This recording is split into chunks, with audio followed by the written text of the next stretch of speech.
Good morning, my yarny friends. This is Jeannie Terranova with It's All About Yarn, Knit, and Crochet, because that is what I do. And today I'm going to show you my whatchamacallit blanket that I am working on. It's crocheted. Now we started this off in a group with Carrie the Yarny Elephant, and everybody loved it. More people started joining in. And they were just making it as a cowl, so it wouldn't take forever and they can get on with other projects. But I loved it and I wanted to make it into a blanket. Unfortunately, I had a whole bunch of mill ends, which some of them were 1-pound bags and some of them were great big skeins. Nevertheless, as the blanket started getting bigger, I began to run out of a couple of the colors. So, as the blanket grew, I'm going to show you, it's coming along. It looks nice. I have it on my table, and I love all there's baubles, there's raised stitches, there's like raised frame work. It's like a 3D blanket. I love it. And flowers that open. So what I'm going to do, it's getting this big. It's getting bigger, so what I am going to do, I'm going to keep, there's some colors I still have plenty of, such as these neutral colors for framing. I'm going to join in some more neutral colors, and I'm going to have it turn diamond shape here.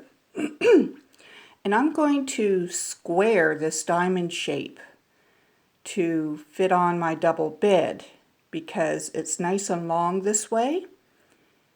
And I will incorporate these neutral colors in with the new neutral color so that it will show off this diamond shape and it will look gorgeous. For a while I was thinking it was a little bit too loud. So for the repeats, this is the color of the frame. So that's the beginning. Here's the second time done. Here's the third, fourth, fifth.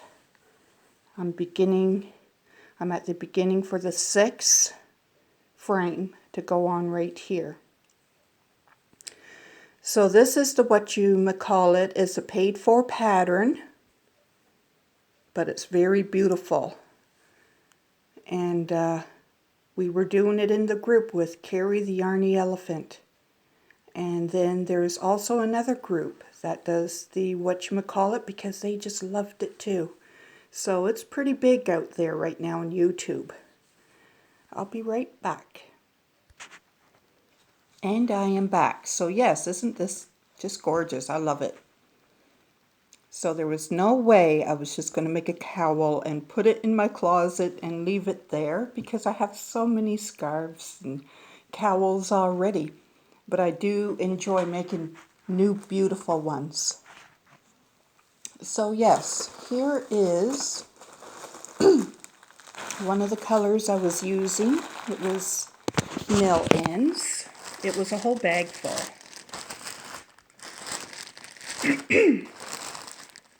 From Cambridge Fibers. So you can get them for like $10 a bag. And I still have this much from the first skein. So that's quite a bit. And that is what I'm doing the framing with. So far I have a little bit of abundance with this.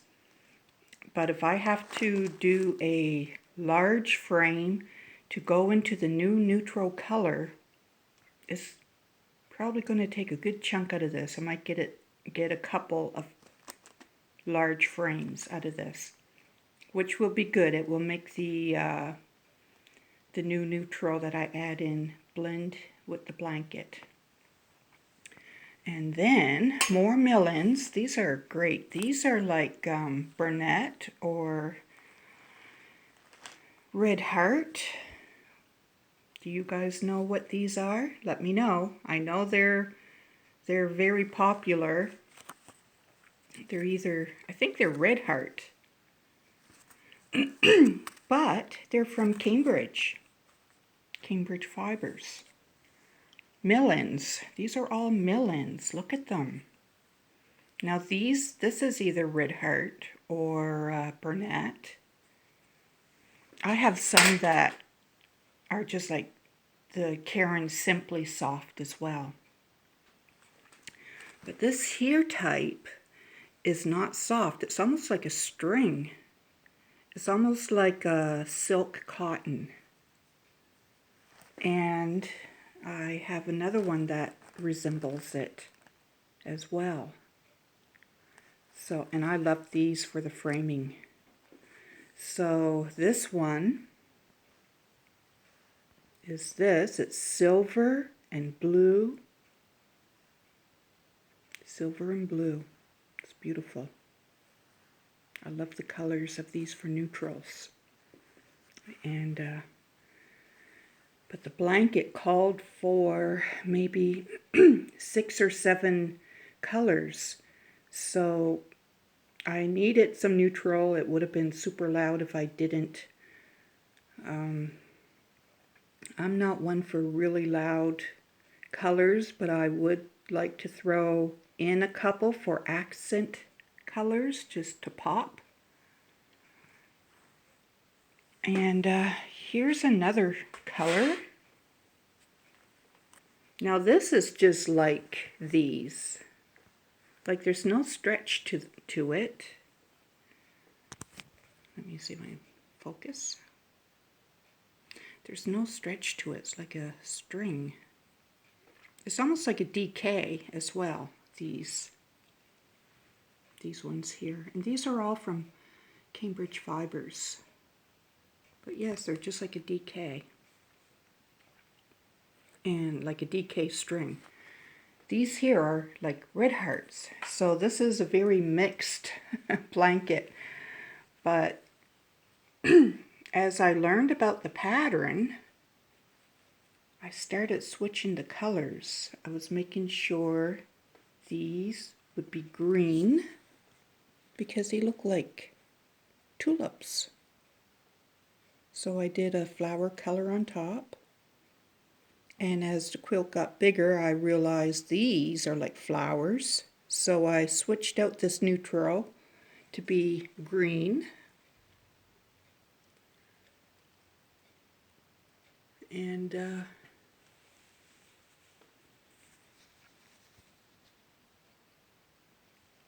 yes, these were the tulips were the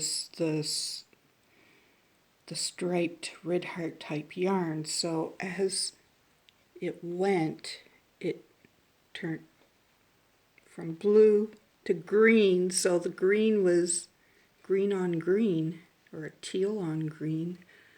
And then it turned into a couple of spots green on green, unfortunately. But yes, they were purple and blue tulips. So if I didn't have the green into that striping, it would have been really pretty, but they look like tulips. And these look like pansies. So up here I switched it out to green stems. Pansies and tulips. And framing. So that's how I noticed this blanket was going, although I didn't have any idea about that when I began. So, and I was working on another project that I finished. Now where I got the pattern to make the stitch, I sort of combined it. I was doing stitching, making Bernat a nice big heavy scarf. So I've been watching Bag O Day, and this was also mill ends from Cambridge Fibers, and it's actually like a wine color. I might have too much light going on here because outside it's super bright.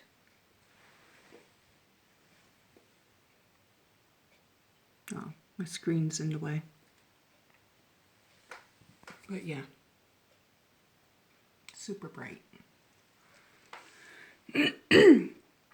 But this is wine color, and I made a top.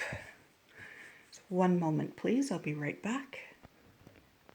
Okay, so here it is. I put it on a hanger because I need to hold it up. It's beautiful. It is heavy on me. I'd say, I say it's more than a pound.